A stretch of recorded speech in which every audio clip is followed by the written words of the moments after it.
आप सब लोग कहते हैं हम राम मंदिर के साथ हैं, लेकिन जब बात होती कहते हैं प्रूफ लेके आइए। ये प्रूफ किसका चाहिए? चूंकि यहाँ अगर दूसरी तरफ का प्रूफ मांगा जाए तो कैसा लगेगा? मैं बोल रहा हूँ, समझ रहे हो, समझ रहे हो आप, समझ रहे हो ना? देखिए, चूंकि यहाँ अधिकतर युवा बैठे हुए हैं और इनके जहन में जो बात अभी डाली जाएगी वो इसका बड़ा उनका असर होता है।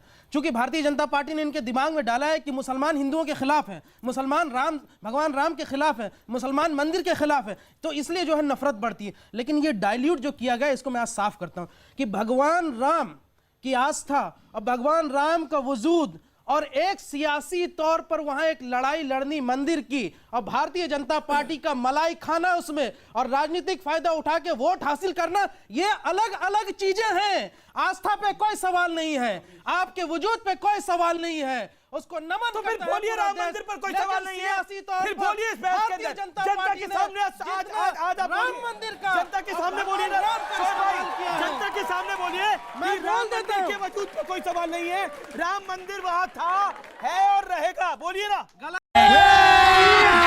अभी मजा आएगा ना भिड़ो। बात क्या गलत बात? मैं भगवान राम के वजूद के सवाल कर रहा हूँ, राम मंदिर के वजूद की बात है। मैं भगवान राम के वजूद पे कोई सवाल नहीं उठा रहा हूं, किसी को उठाने की। आप अपनी चाल में फंस गए। बिल्कुल नहीं फंसा हूं, इसलिए मैं कह रहा हूं कि भारतीय जनता पार्टी अब धर्म की ठेकेदारी बंद कर दे। सवाल पूछे, ठेकेदारी बंद कर दे। सवाल तैयार रखिए, बोलिए क्या सवाल है? तो युवाओं का बहुत जो है। सर, आपने अभी कहा कि राम के अस्तित्व पर कोई सवाल उठाएगा तो आप उसकी गर्दन दबोच लेंगे। जब मुस्लिम पक्ष के वकील वहां पे कोर्ट में जाके कहते हैं कि राम एक कल्पना है, तो उनकी गर्दन तो नहीं ढूंढी आपने, यहाँ आके आप चिल्ला रहे हैं। भाई सवाल पूछा आपने। जी जी जी। कांग्रेस से मेरा प्रवक्ता से है सवाल ये, सर आपको क्या डर लगता है 370 आर्टिकल 370 बीजेपी ने हटा दिया है और ये क्या कहते हैं जो 3 तलाक है इसको हटा दिया है। अब राम मंदिर मुद्दा जो है ये भी बीजेपी गवर्नमेंट ये भी हटा देगी, इस पे राम मंदिर जो है राम मंदिर बन जाएगा। तो क्या आपको डर लगता है इससे कि अगर राम मंदिर बन जाएगा तो आपकी वोट बैंक राजनीति खत्म हो जाएगी? जवाब शोएब जवाब। मेरे भाई, इसमें भारतीय जनता पार्टी कुछ नहीं करेगी, सुप्रीम कोर्ट फैसला देगा। जो सुप्रीम कोर्ट जो फैसला देगी वो मुसलमानों को भी मानना पड़ेगा, हिंदुओं को भी मानना पड़ेगा। हम तो मानेंगे सुप्रीम कोर्ट का फैसला, उसका सम्मान करेंगे। पूछिए इनसे, ये मानेंगे? जवाब अच्छा, सम्मान करना स्वामी दिवाकर जवाब, स्वामी दिवाकर अलग अलग बात है। ठीक है, स्वामी दिवाकर का मतलब होता है कि धमकी देना। अमीश भाई, आप धमकी दे रहे हैं? आप ये जोक ऑफ द डे हो सकता जी। मुझे लगता है कि पूरी डिबेट में इतनी सहिष्णुता से सुन रहा हूं, शायद इसके बाद भी अगर जो धमकी सुनाई दे तो मुझे लगता है कि जुबान का खराब होना दिमाग के खराब होने का प्रथम लक्षण है जी। अब मेरी बात सुनिए,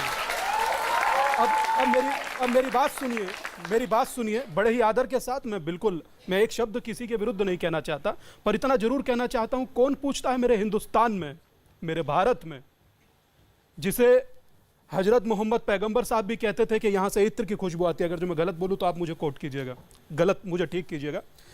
जिस देश से इत्र की खुशबू आती है उस देश के वजूद से कौन पूछता है कि राजा दशरथ के 10,000 कमरे थे, कौन से कमरे में जन्मे? कौन कहता है good Hindu bad Hindu, good Hindu मंदिर नहीं चाहेगा? कौन कहता है हिंदुओं को वो विवादित जमीन छोड़ देनी चाहिए? कौन कहता भाई साहब? कौन कंपेयर करता है 3 तलाक जैसी कुप्रथा से, नरक से, भगवान राम के वजूद को? कौन करता? मैं नहीं करता।